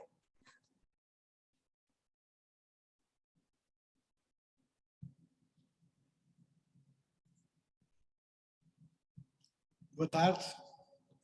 Eu, portanto, pegando um pouco nas palavras do anterior interveniente e na questão da mobilização das pessoas, eu acho que é ótimo estarmos aqui e é reconfortante ouvir todas estas palavras, mas de facto saímos daqui e a realidade é outra, completamente diferente. Portanto, eu faço parte do movimento que Sintra em Sintra.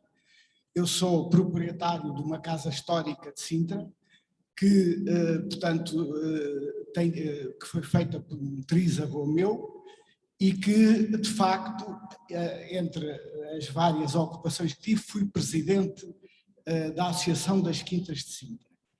Ora bem, como vocês todos sabem, Sintra existe porque os proprietários das quintas e, sobretudo, os privados, construíram uma série portanto, de edifícios e quintas que hoje em dia são, de facto, a mais-valia mais completa de Sintra. O Palácio da Pena era uma entidade privada, pronto, já não falo do Palácio da Vila, que era mais há tempo, Monserrate era uma quinta privada, hoje em dia tudo aquilo, a Regalera era uma quinta privada, a Regalera Setiais era uma quinta privada, a Regalera neste momento é de facto o grande polo massificador, aquilo parece a Romaria de Nossa Senhora da Agonia.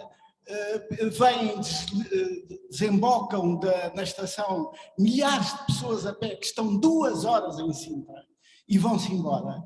Isto só para dizer uma coisa, enquanto presidente da Associação das Quintas, depois, mais tarde, começou a contestação ao projeto da Gandarinha. E só para vocês verem, tão distante que nós estamos dos poderes instituídos, a justificação dos poderes instituídos em Sintra era que a contestação das Gandarinhas eram os proprietários das quintas que estavam a perder privilégios e queriam manter esses privilégios e, portanto, estavam contra o projeto da Gandarinha, quer dizer, que é uma aberração completa. Quer dizer, isto só para percebermos o tão distante quanto estamos, de facto, dos poderes instituídos. Obrigada. Adriana, se for muito rápido, porque é rápido? Muito obrigada. A Associação de Defesa do Património de Sintra, que faz este ano 40 anos, e que ao longo do tempo tem defendido o património natural, construído e imaterial, cumprimenta os organizadores deste fórum e apela à sua continuidade pela sua importância a favor da preservação do nosso património cultural. Muito obrigada. Muito obrigada, Adriana. Então convido-vos a ir almoçar, é sempre importante. E voltamos às 2h30. Até já então.